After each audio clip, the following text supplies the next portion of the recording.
warahmatullahi wabarakatuh, sahabat Hikari. Bertemu lagi dengan kami, saya Cynthia Angelin Dan saya Nurul Hasya Iliana dalam program Hikari edisi Traveling. Pada kesempatan kali ini, kami sudah berada di Istana Bahasa Pagaruyung, Batu Sangkar, Sumatera Barat.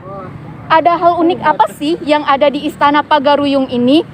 Untuk lebih lengkapnya, mari kita eksplor bersama-sama.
Sebelumnya mohon maaf Pak, kami dari mahasiswa jurusan Komunikasi dan Penyiaran Islam ingin mengetahui tentang Istana Bahasa Pagaruyung ini Pak.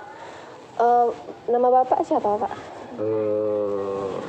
Terima kasih atas saran dari anak dan permintaan juga dari mahasiswa yang jurusannya apa tadi? Komunikasi dan Penyiaran Islam Pak. Komunikasi. Iya Pak. Kami mohon sebagai Bapak ya untuk menjabarkan suatu masalah. Sebelumnya kami luruskan, bukan Istana Baso. Jangan salah, Istana Bahasa Pagaruyung. Istana besar. Baso bukan, Bahasa B-A-S-A. Ya? Salah kalimatnya, salah artinya. Ya? Nah, terima kasih. Dan untuk itu, anak Bapak ingin mentelusuri mungkin, Bapak bersedia dan tanyalah. Kalau tidak ditanya, apa yang mau Bapak jawab. Ya, oke, silakan. Sebelumnya kami perkenalkan dulu ya Pak. Iya boleh. Saya Cynthia Angelin Pak, sama ini Nurul Hasya Iliana. Iya. Untuk langsung saja ke pertanyaan yang kami tanyakan Pak. Nah di sini nih pertanyaan yang pertama tuh siapa yang melatar belakangi berdirinya istana ini Pak? Kembali. Iya. Berdirinya kembali Istana Bahasa Pagaruyung. Oh, enggak, Awal itu berdirinya awalnya, Pak.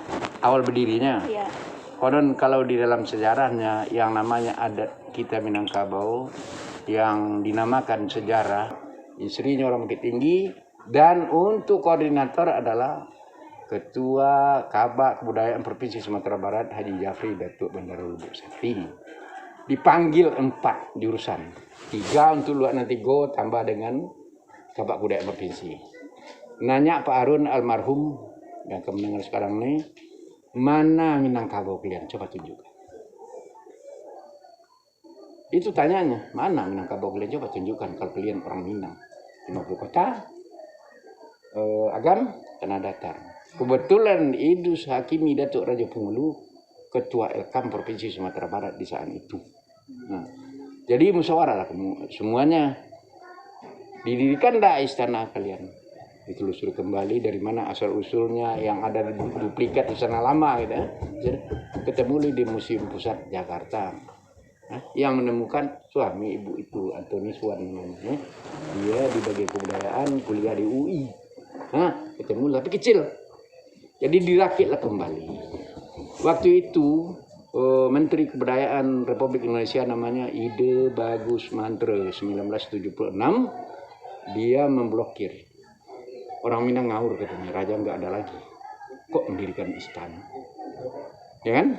Dari menteri. Sehingga Pak Harun pusing. Almarhum akan mendengar. Sebab Bapak sendiri pribadi menyimpang dikit. 1976 Bapak udah ikut campur di saat usia 26 tahun. Sekarang udah 70. Hampir 71. Nah, jadi di saat itulah berdirinya istana kembali. Dengan catatan didirikan kembali Istana Bahasa Pagaruyung. Dulu istana, sekarang Pai sampai bertanya, pulang sampai bercerita, apa iku Minangkabau. Itu yang tujuan aslinya dulu. Didirikan kembali setelah hancurnya oleh kolonial Belanda. Baru didirikan kembali. Lama hilang 1,5 abad, hampir tenggelamnya Minangkabau. Dibangkitlah kembali, maka berdirilah Istana Bahasa Pagaruyung 1976. Yang disponsori oleh Pak Harun Zain, akhirnya gubernur, akhirnya adalah Menteri Transmigrasi, dan setelah itu Elkam Sumatera Barat Idrus Hakimi, Kabak Budaya Provinsi Datuk Haji Jafri Datuk Menero Lubuk Sati, yang dari Payakumbuh Datuk Rangkayu Semulia Hayer Tabit. Sampai sekarang Bapak tidak lupa, sebab di saat itu Bapak udah punya usia 26 tahun. Dan Bapak sendiri pribadi kepingin apa itu Minangkabau, hobi, dan juga saya ingin tahu. Ya. Udah paham? Insyaallah. Ada lagi? Nanti kalau terlalu panjang, tunggal. Iya. Pendek. Waktu itu kan istana ini pernah kebakaran kan Pak? Iya, baru-baru kemarin. Itu penyebabnya apa 29 Pak? api daripada petir. Jadi ada juga pertanyaan kenapa kebakar, jelas api. Tapi kalau mendasar penyebab, mahkota yang paling ujung itu yang disambar petir awal. Maghrib kami minum kopi di depan warung. Makanya petirnya tunggal satu aja, dua, tidak punya adik, tidak punya guru yang lain. Langsung gerimis, gitu. Aduh, istana terbakar kan, kecil, kayak mercusuar di dalam laut gitu, cing. Yang namanya api, sahabatnya angin, itu pasti di mana juga kan.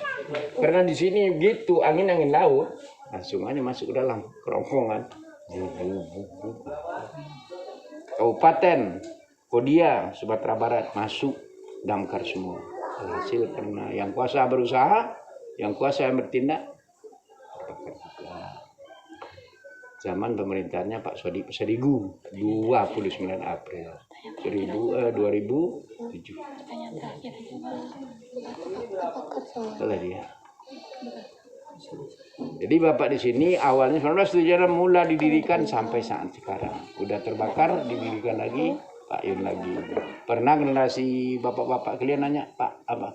Nanti kalau kebakar lagi ya Bapak masih hidup ya? Insya Allah belum panjang jawabnya itu. Ya. Ayolah, lanjutlah. Nah, pertanyaan terakhir nih Pak. Kan setelah terbakar itu Pak dibangun lagi. Berapa lama membutuhkan waktu untuk pembangunan lagi Pak? Terima kasih atas pertanyaan anak Bapak.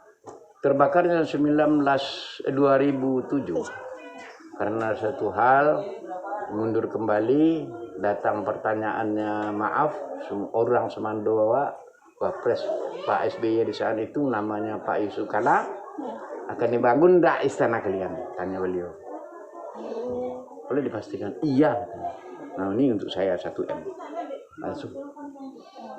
Istana ini dibangun kembali, patungan baik bangsawan yang ada, dermawan yang di daerah, yang di perantauan, patungan semua. Berdiri istana didirikan kembali adalah Aprilnya 2008. Dibangun kembali 2008 karena semangat Pak Sodik pun, bupati kita nggak mau ketinggalan, sebab hilang di tangan dia. Dia berprinsip harus hadir di tangan dia kembali. Periodenya kan 2, itulah dia. Nah, di situ didirikan kembali dengan masa waktu 4 tahun. Jadi di saat itu mana lagi yang tinggal tukang tuwo kecil nawa, Pak Malin Kayu Kubang Landai termasuk Pak Sial. Kalau kini apa aja lain. Kok kau tanya kira apa di malotaknya anamunya bade bitu di sini pernah. Tidak perlu aja celiak dong. Sampai pelompek macam ukiran sadonalahnya tanyalah pada situ. Sebab alam terkambang jadi guru. Lain punya lah. Pergantian lah Pak untuk main bola, tidak ada masalah Pak. Yo. Istana ini nih awal mulanya raja siapa Pak? Raja yang pertama. Ada raja atau gimana Pak? Ya, kalau sepanjang sejarah kita tidak menelusuri raja, sementara sepada sepengetahuan Bapak, yang pertamanya Suri Maharaja Diraja. Raja di raja. Ya, itu yang pertama. Tidak tahu kan? Kadangkala anak-anak pada generasi sekarang dia menunjukkan Aditya Warman. Benar kan? Aditya Warman yang ke-17. Dia 33 periode. Ada panduan oleh Bapak. Nah, karena Aditya Warman itu adalah ibunya Minang, soal bapaknya Jawa, dibawa oleh Majapahit ke Jawa. Karena susahnya untuk menghancurkan Minangkabau ini, politiknya lain, orang kampungnya disuruh pulang oleh aku menakannya. Maka berdayalah di saat Aditya Warman, aku menakan awak patuh aku aja. Nah, Jawa ada gua aja. Lah. Sedikit segelintir Suri Maharaja Diraja. Dia ada 7 orang yang hadir di puncak Gunung Merapi. Suri Maharaja Diraja, Indo Jelito, Sati Bilang Pandai ada 7 orang. Panduannya ada dari Bapak bahwa Suri Maharaja Diraja dikawinkan dengan Indah Jelita. Orang yang terancak Indo Jelito itu kadang tuh nak. Nah, matinya Suri Maharaja Raja punya anak satu yang namanya Datuk Ketumandingan. Nah, kawin dengan Sati Bilang Pandai punya anak satu namanya Datuk Perpati yang Sebatang. Datuk Perpati yang Sebatang, bapaknya Sati Bilang Pandai orang Sadia, tiba di Koto Peliang suku yang satu lagi, itu bapaknya Raja. Jadi 2 Koto Peliang, Bodi Ceniago. Satu ibu, 2 ayah. Jadi kalau seandainya Koto Peliang itu orangnya sifatnya temperamen, apa rajo. Kalau nya apanya Bodi Ceniago, duduk semaran dah tagak sama tinggi musyawarah dulu untuk kita cakap. Ujungnya dah main ya. Itu yang datua Perpati Sebatang. Kalau nancinya beringat sistem TNI urusan belakangan sekarang. Nah itu apa rajo nanti. Nah itulah ya. Itu nan Indo Jelito, itu nak Indah Jelita gadi rancak. Nah itu nan Indo Jelito. Itu nan Datuk Temenggungan. Sukunya Melayu. Sampai kini Raja Sado suku Melayu. Harus Melayu. Yang terakhir Sultan Alam Bagagarsa yang terakhir nama kecil Raja Hitam memerintah 1838 sampai 1849. Nah, makanya terus kurang. Nah, itu yang terakhir. Setelah itu tiada lagi untuk mengangkat raja di kerajaan Minangkabau karena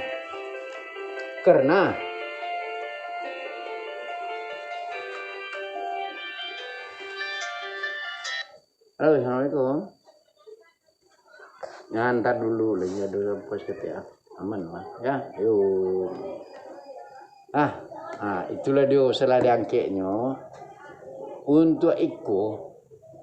Kenapa kerajaan lain masih sampai sekarang hadirnya di Jawa, menggunakan 9, 10 sampai 11 kan? Kalau di Minangkabau kita matrilineal, sudah tahu. Bukan patri. Bukan patriarkat, bukan kita matriarkat, matrilineal, suku ibu. Jadi pemerintahan kolonial Belanda punya prinsip untuk menghancurkan juga tujuan kalau seandainya struktur pemerintahan kerajaan mati ayah ganti anak, yang paling tua laki-laki pada istri yang tua. Itu aturan dalam pemerintahan kerajaan, kan gitu. Kalau di Minangkabau aneh. Dia punya paman, mama, keponaan punya hak, anak punya hak. Tapi yang sebenarnya keponaan itu punya hak untuk wilayah, bukan untuk pemerintahan. Pemerintahan adalah anak. Jadi dengan catatan Belanda punya prinsip, daripada kalian antara baku dengan anak berantem, satu pun tidak boleh jadi. Gugur raja kita tadi mengangkat lagi. Membayarlah beliau kepada kerabat raja 150 gulden per bulan sampai kita merdeka. Hebat kan? Hebat kan? Panjang. lagi kalau ada sepuasnya. Mungkin karena keterbatasan waktu ya Pak. Ya, Hanya itu kan KO jadinya pemain. Namanya KO kan wasit. Kalau ada yang lain merasa unek-unek, yang merasa bolehlah secara transparan juga, ilmu juga untuk anak bapak. Iya, Pak. Dengan asal istana, yo guide sendiri ya, tanya orang dinas persentasenya siapa yang bisa ingin memiliki apa itu sebenarnya Minangkabau. 10% dari tamu kita per bulan yang ingin tahu. 90% cantik indah foto pulang. Ya kan? iya. Pasti kalian pun maaf. Iya. Ya kan? Iya. Tapi apa itu yang Minangkabau? Hah?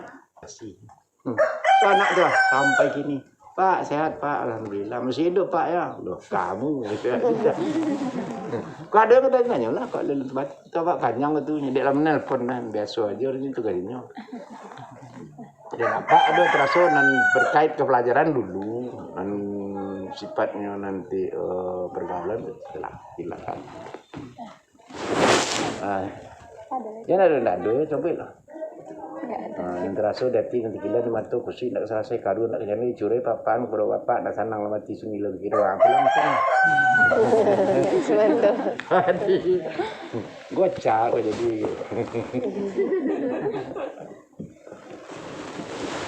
Mungkin segitu aja dulu Pak. Soalnya kami balik ke kampus balik. Pak. Iya.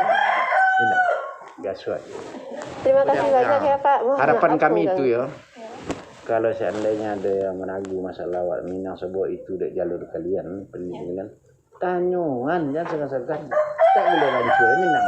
Tengok kau bawa aja tu lihat tengok padang dan tempat ini boleh. Maaf lah. Tidak. Terima kasih banyak Pak.